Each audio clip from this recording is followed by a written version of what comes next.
So USCIRF's new annual report that they just released on May 1st recommends 17 countries be listed as countries of particular concern and 11 to be added to the special watch list.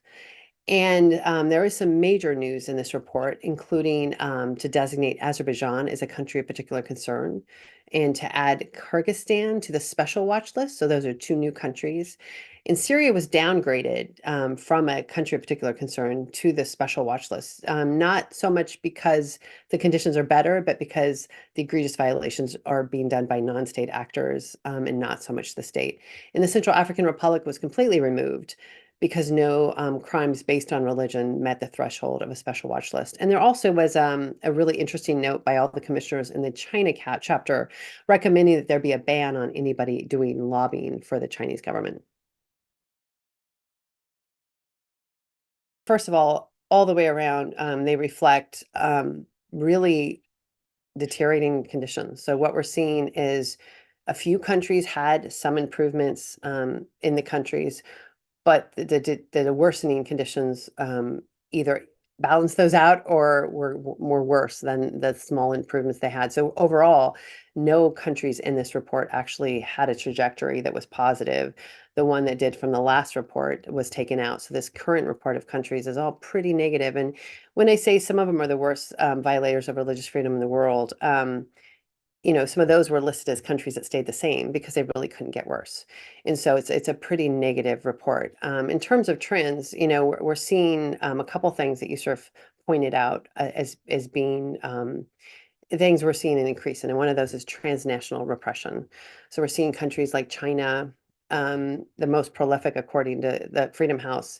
They have over 100 overseas police stations in at least 53 countries. And then, of course, in New York City, the news reported they'd arrested some Chinese nationals that were there actually really targeting religious minorities like Uyghurs and Buddhists and others. The Indian government assassinated a Canadian citizen, a Sikh citizen. They attempted to assassinate an American citizen that was from a Sikh. And also, we're seeing a raise in that in Egypt, Iran, Russia, Saudi Arabia, Turkey, Kazakhstan, Tajikistan, Turkmenistan, and Uzbekistan. So that was a trend that was mentioned in quite a few of the reports. Another trend that is very disturbing is the growth of government restrictions around the world. So, independent of this report, Pew Research Center in March released a report indicating of their index on government restrictions, and they indicated it was the highest. It matched one other year, but it was the highest that they've ever had since they started reporting. So, you have 96 countries around the world that have national level blasphemy legislation. And a lot of European countries have been passing laws restricting religious freedom, and 46 countries have one or more national level laws that are basically anti-conversion laws, making it hard to change from one religion to another. There was a lot of mentions of crimes against women and girls in the report. I think might have been like 72 on just women alone. But when you look at the actual country reports, only 54% of them included crimes against women. And of course, part of the reason is because the crimes against men are tend to be very visible, and the crimes against women tend to be hidden. And so crimes against women um, can only be found out by USCIRF if civil society and others are reporting them to USCIRF. So I look at this gap not so much as a weakness in USCIRF's reporting as how difficult it is to find out the conditions and crimes against women in some of these countries. The State Department needs pressure in order to deal with some of the recommendations that USCIRF has made, especially when it comes to designating countries of particular concern, and also to put countries on the special watch list. So it's important to understand when people are advocating for these recommendations, it's not against a government per se, it's just the way the system works, is as diplomats, they need to be able to go to a country and say, hey, we're getting so much, so much pressure from Congress and from our own, you know, um, citizens that we need to ask you to change what you're doing here, here, and here.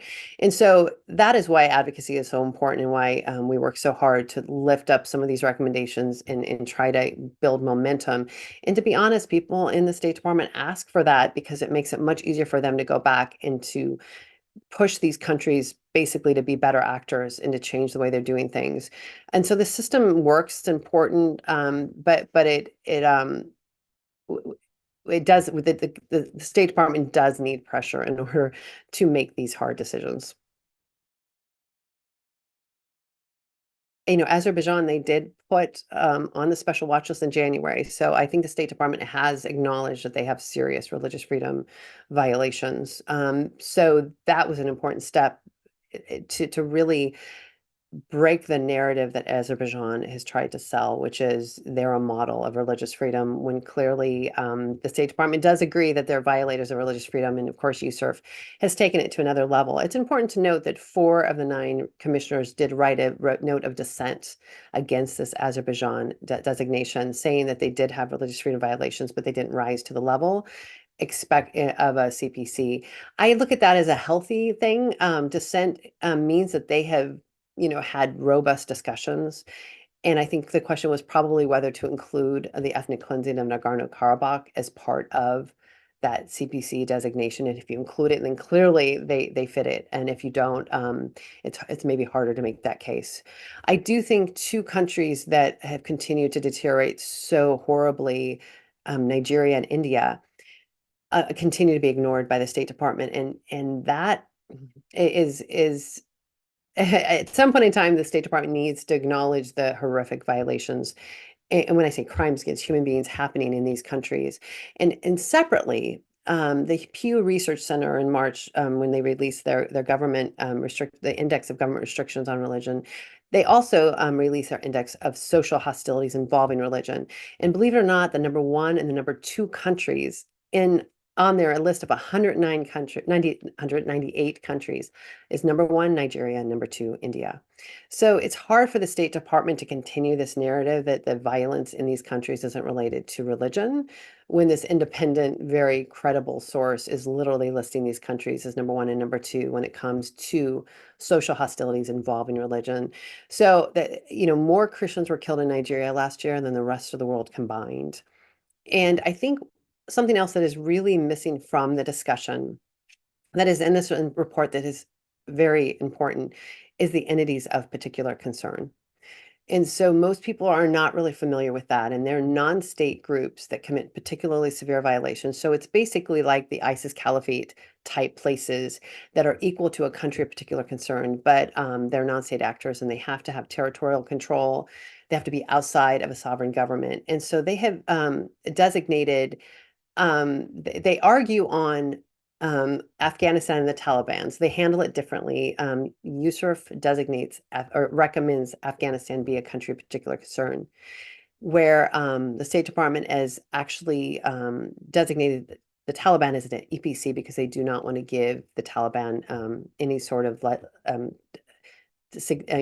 legitimacy by listing them as a country of particular concern. So they approach that a little differently.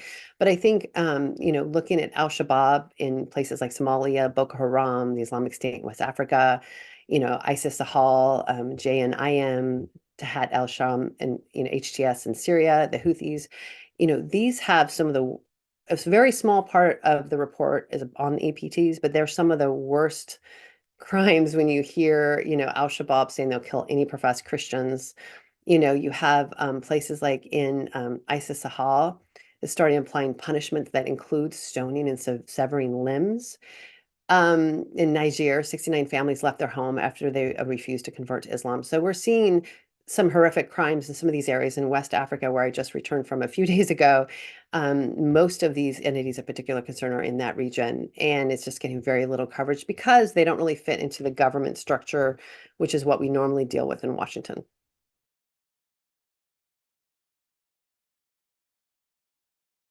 I do know there are countries, that have reached out to NGOs to work with them and that are engaging with USCIRF. Ones like Uzbekistan and Kazakhstan and even Vietnam that have reached out and sought advice from organizations that specialize in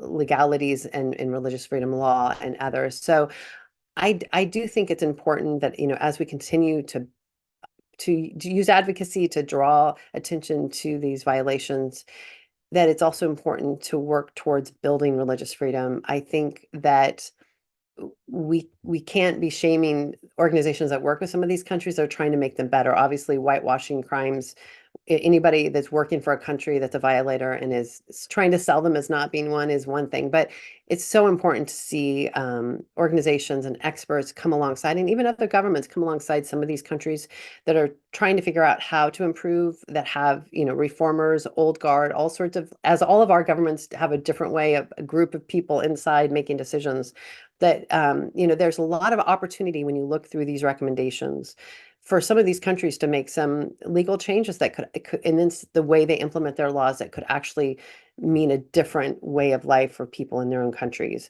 And so I'm still hopeful that as you read this report, while you see all these violations, you also see, when you look at some of these recommendations, that there are some really low fruit for some of these countries to make some changes that could be pretty substantial.